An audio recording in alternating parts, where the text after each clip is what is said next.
Hello 11th class. भाई इससे पहले जो वीडियो सेंड की गई है आपको, उसमें बताया था मैंने discovery of proton, discovery of electron. उसके बाद दो टॉपिक और आपके बचे उससे रिलेटेड। एक है डिस्कवरी ऑफ न्यूट्रॉन और एक है E/M की वैल्यू कैनाल रेज के लिए और कैथोड रेज के लिए। न्यूट्रॉन की डिस्कवरी में ज़्यादा डिटेल में नहीं जाना, बस इतना केवल आपको याद रखना है कि जेम्स चैडविक ने न्यूट्रॉन की डिस्कवरी की थी। उससे पहले बेथे और बेकर ने बेरिलियम पर अल्फा रेज की बॉम्बार्डिंग करके एक नए पार्टिकल निकाले थे। उसी पार्टिकल को सही से स्टडी करके उसको एक्सप्लेन किया था जेम्स चैडविक ने और बताया कि ये न्यूट्रॉन होते हैं। उसके बाद नेक्स्ट टॉपिक आपका आता है E/M की वैल्यू कैनाल रेज के लिए और कैथोड रेज के लिए। अच्छा, कैथोड रेज के लिए E/M की जो वैल्यू होती है वो कांस्टेंट होती है, जबकि कैनाल रेज के लिए वैल्यू कांस्टेंट नहीं होती। यहाँ E का मतलब है चार्ज और M का मतलब है मास। अच्छा, ये आप समझ जाएंगे कि क्यों कैनाल रेज के लिए कांस्टेंट नहीं आती और कैथोड रेज के लिए कांस्टेंट हो जाती है। जब हमने निकाली थी कैथोड रेज, तो कैथोड रेज में क्या निकलते हैं? इलेक्ट्रॉन। इधर कैथोड से इलेक्ट्रॉन रेज की फॉर्म में एनोड की ओर चलते हैं, तो इलेक्ट्रॉन निकलेंगे। अच्छा, अब मान लीजिए यहाँ पे हमने हाइड्रोजन गैस इसमें भर रखी है क्रूक्स ट्यूब में, तो हमको निकालनी है E/M की वैल्यू। अच्छा, चार्ज कितना होता है इलेक्ट्रॉन का? 1.6 मल्टीप्लाई 10⁻⁻19, ये चार्ज लिख दिया हमने। और एक इलेक्ट्रॉन का मास कितना होता है? 9.1 मल्टीप्लाई 10⁻⁻31।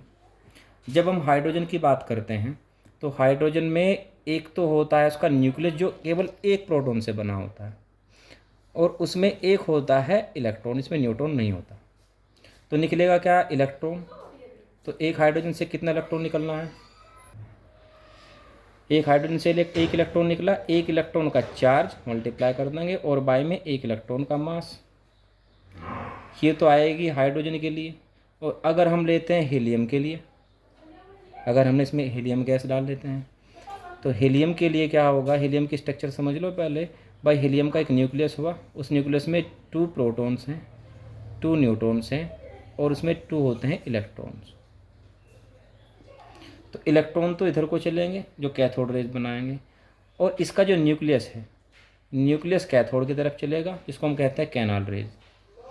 तो अगर हम हीलियम के लिए, इलेक्ट्रॉन तो इधर जा रहे हैं दोनों, तो हीलियम में कितने इलेक्ट्रॉन मिले हमको? 2 इलेक्ट्रॉन मिले। तो 2 इलेक्ट्रॉन का चार्ज और 2 इलेक्ट्रॉन का हो जाएगा मास, यानी कि 2 से 2 कट जाएगा, वैल्यू फिर वही आ जाएगी। अब इसमें आप चाहे कोई भी गैस इसमें भर लीजिए, भाई जितने इलेक्ट्रॉन का चार्ज लगेगा उतने इलेक्ट्रॉन का मास लगेगा, ये दोनों कैंसिल होकर के वैल्यू हमेशा आएगी कांस्टेंट।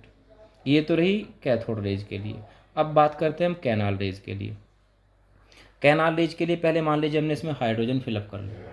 हाइड्रोजन भरने के बाद इलेक्ट्रॉन तो इधर को चले गए, और जिसका न्यूक्लियस मीन्स जो प्रोटॉन ही है केवल, वो इधर जाएगा जो कैनाल रेज बनाएगा।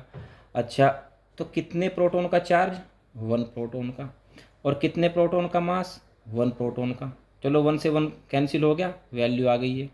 अगर हम हीलियम ले लेते हैं, यानी कि 2 प्रोटॉन 2 न्यूट्रॉन से न्यूक्लियस बना और 2 इसके इलेक्ट्रॉन। इलेक्ट्रॉन तो इधर जा कर के बना देते हैं आपके कैथोड रेज, और इसका न्यूक्लियस क्या बनाएगा? इधर जा कर के कैनाल रेज। तो जब हम इसके न्यूक्लियस की बात करेंगे, उसके लिए E/M की वैल्यू निकालेंगे, तो जो चार्ज होगा वो चार्ज होगा पूरे न्यूक्लियस का। और पूरे न्यूक्लियस का चार्ज कितना है? चार्ज केवल प्रोटॉन के पास है। और कितना चार्ज होगा? इसके कितने प्रोटॉन है? 2। तो 2 की वैल्यू पर आ जाएगी। और मास होगा तो भी पूरे न्यूक्लियस का होगा। न्यूट्रॉन का प्रोटॉन का मास लगभग इक्वल होता है। तो कितना मास हमको ऐड करना पड़ेगा? 2 प्रोटॉन का और 2 न्यूट्रॉन का, मीन्स नीचे हमको लिखना पड़ेगा 4 पार्टिकल का मास, यानी कि 2 2 जा 4, वैल्यू बदल जाएगी, वैल्यू चेंज हो जाएगी। जो भी गैस भरेंगे उसी गैस के हिसाब से यहाँ वैल्यू चेंज होती रहेगी। तो इसका मतलब E/M की जो वैल्यू है वो कैथोड रेज के लिए कांस्टेंट होगी, डिपेंड नहीं करती कि इसके अंदर कौन सी गैस भरी है, जबकि कैनाल किरणों के लिए कांस्टेंट नहीं होती, डिपेंड करता है कि हमने इसमें कौन सी गैस फिलअप कर रखी।